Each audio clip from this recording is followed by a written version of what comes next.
எந்த நாட்டின் உயரிய விருதான the officer of the order of the star of Ghana விருது பிரதமர் மோடிக்கு வழங்கப்பட்டுள்ளது?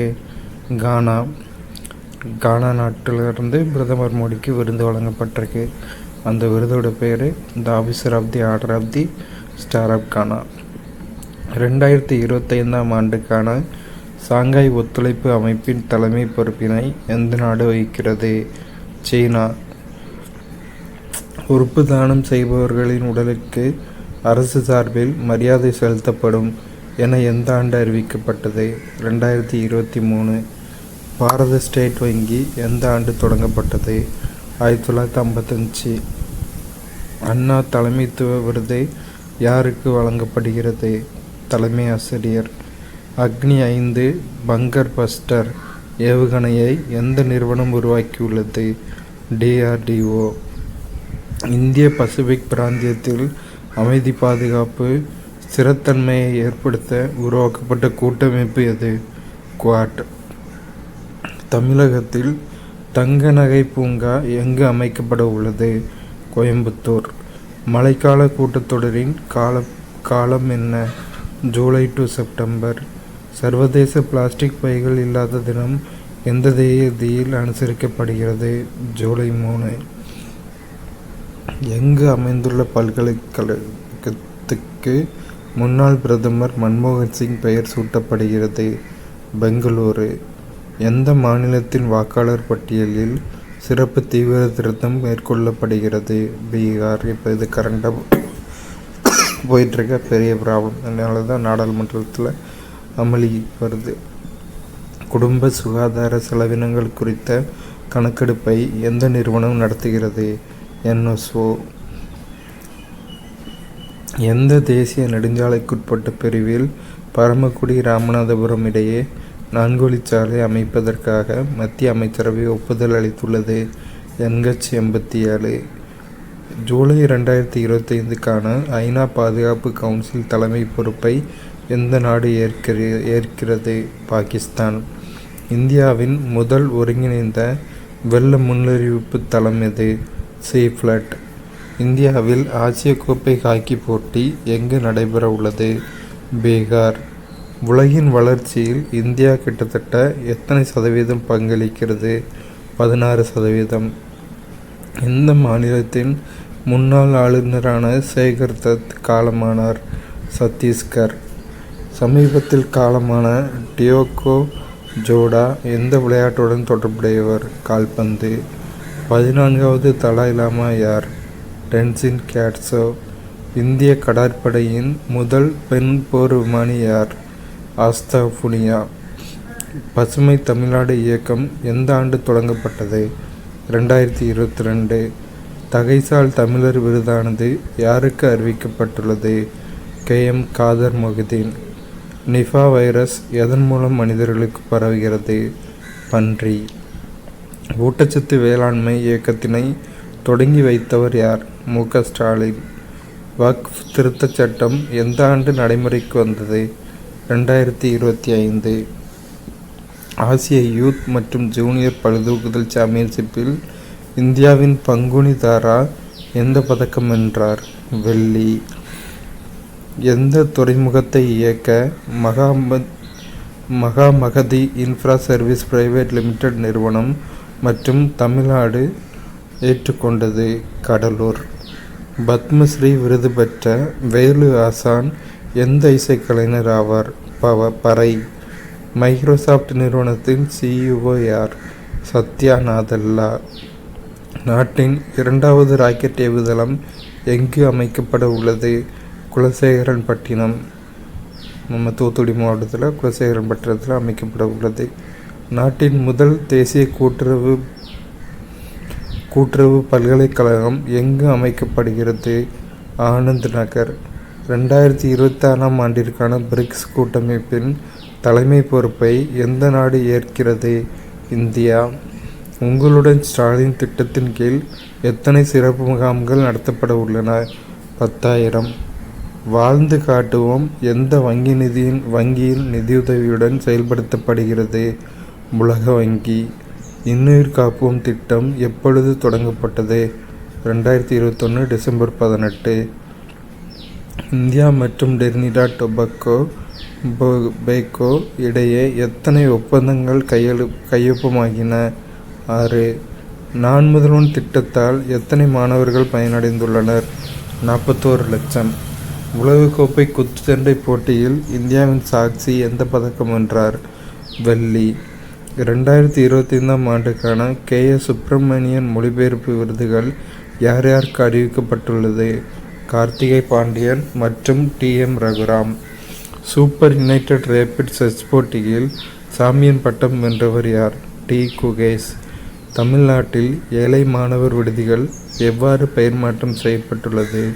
சமூக நீதி விடுதி. ஜாமாதா என்பது எந்த இரு நாடுகளுக்கிடையேயான கூட்டு கடற்படை பயிற்சி? இந்தியா மற்றும் ஜப்பான். உலகளவில் வருவாய் சமத்துவத்தில் இந்தியா எத்தனையாவது இடத்தில் உள்ளது? 4வது இடம். அக்னி வீரர்கள் எத்தனை ஆண்டுகள் மட்டும் இராணுவத்தில் சேவையாற்ற முடியும்? 4 ஆண்டுகள். நிர்வாக எல்லை வரம்பு வரையறுக்கப்பட்டு எத்தனை மாதங்களுக்கு பிறகு மக்கள் தொகை கணக்கெடுப்பை நடத்த முடியும்? 3 மாதங்கள். சர்வதேச கிரிக்கெட் கவுன்சிலின் தலைமை செயல் அதிகாரி யார்? சஞ்சோக் குப்தா. குரோசியாவில் நடைபெற்ற super united rapid and blitz chess போட்டியில் சாம்பியன் பட்டம் வென்றவர் யார்? Magnus Carlsen. தங்கக்கோப்பை கால்பந்து போட்டியில் எந்த நாடு சாம்பியன் பட்டம் வென்றது? மெக்சிகோ. காசநோய் இறப்பை முன்கூட்டியே கணிக்கும் டிஜிட்டல் கருவியை அறிமுகப்படுத்திய முதல் மாநிலம் எது? தமிழ்நாடு. உலக விலங்குவழி நோய்கள் தினம் எந்த நாளில் கடைபிடிக்கப்படுகிறது? ஜூலை 6. இந்தியாவில் ரேஷன் விநியோகத்திற்காக முக அங்கீகாரத்தை அறிமுகப்படுத்திய முதல் மாநிலம் எது? இமாச்சல பிரதேசம். பிரிக்ஸ் வங்கியில் புதிய உறுப்பினராக இணைந்த நாடுகள் எவை? கொலம்பியா மற்றும் உஸ்பெகிஸ்தான். பியூனஸ் அயர்ஸ் நகர திறவுகோல் என்ற சிறப்பு கௌரவம் வழங்கப்பட்ட இந்திய தலைவர் யார்? நரேந்திர மோடி. அவ்வளோதான். இந்த வாரம் எம்ப்ளாய்மெண்ட் சர்வீஸில் வெளியே வந்த பொதுத்தமிழ் மற்றும் பொதுறிவு கொஸ்டின்ஸ் பார்க்கலாம். டிஎன்பிஎஸ்சி கேண்டை.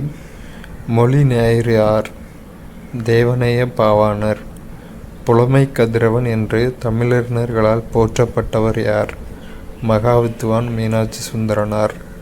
கீழ்கண்டவற்றில் காப்பியத்தை குறிக்காத சொல் எது? காவிய தரிசம். காவிய தரிசம் அப்படிங்கிற சொல் காப்பியத்தை குறிக்காதது. அப்போ காப்பியத்தை குறிக்கும் சொற்கள் அகலக்கவி, மகாகாவியம், விருத்த செய்யுள். உவமணி என்ற சொல்லின் பொருள் மணமலர். பொறுத்துக. ஜெயகாந்தன். தர்க்கத்திற்கு அப்பால். அந்த யார் யார் என்னென்ன புக் எழுதுனாங்க? தர்மன். சோகவனம். கி. ராஜநாராயணன். கீரா. நிலைநிறுத்தல். ஆர். சூடாமணி. இறுக மூடிய கதவுகள்.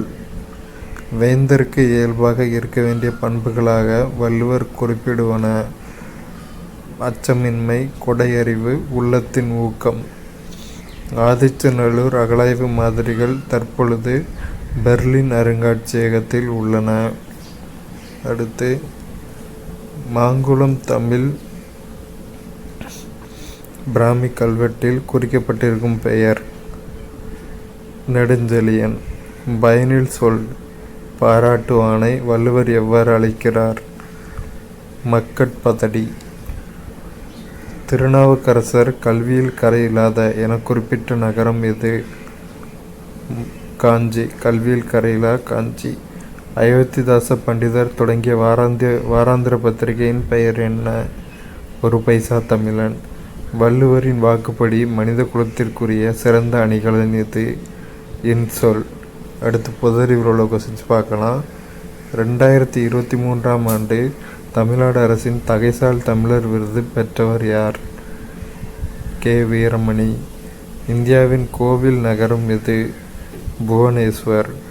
எண்டோபிளாஸ்மிக் வலைப்பின்னல் யாரால் கண்டுபிடிக்கப்பட்டது? போர்ட்டர். விலங்கு செல்லில் மிக நீளமான செல் எது? நரம்பு செல். மனித உமிழ்நீரின் pH மதிப்பு என்ன? 6.5 to 7.5. அமிலங்கள் உலோகங்களுடன் வினை புரிந்து எவற்றை தரும்? ஹைட்ரஜன். தலையிடா கொள்கையை பின்பற்றிய ஆளுநர் யார்? கார்ன்வாலிஸ். கார்ன்வாலிஸ் பின்பற்றிய கொள்கை தலையிடா கொள்கை. அடுத்து, வினிகர் தயாரிக்க பயன்படும் பாக்டீரியா எது? அசட்டோபாக்டர் அசட்டி. முதல் பெண் குடியரசுத் தலைவர் யார்? பிரதிபா தேவிசிங் பட்டேல். கீழ்கண்டவற்றில் மின்னாற்றலை ஒளியாற்றலாக மாற்றுவது எது? அழைப்பு மணி மின்னாற்றலை ஒளியாற்றலாக மாற்றும். கொனேரியா ஏற்படுத்தும் பாக்டீரியா எது? நிசோரியா கொனேரியா. கூற்று காரணம் கொஸ்டின். அடுத்து, கூற்று காரணம் இரண்டும் உண்மை, ஆனால் கூற்று காரணத்திற்கான சரியான விளக்கம் அல்ல. ரெண்டும் தனித்தனியாக உண்மை, ஆனால் அதுக்கு ரிலவெண்ட் தொடர்பு இல்லை. கூற்று: சமூக பொருளாதார வளர்ச்சி கொள்கையானது வருவாய் நுகர்வு மறுபங்கீடு செய்வதை முக்கிய நோக்கமாக கொண்டிருக்க வேண்டும். சரி. காரணம்: உற்பத்தியால் மட்டுமே கணிசமான வறுமை குறைப்பு சாத்தியமாகும். அது ஏழை பிரிவு மக்களுக்கு சாதகமாக வருவாய் மறுபகிர்வு செய்ய உதவும். இதுவும் சரி, அதுவும் சரி. நான் ரெண்டுக்கும் தொடர்பு இல்லை. அவ்வளோதான்.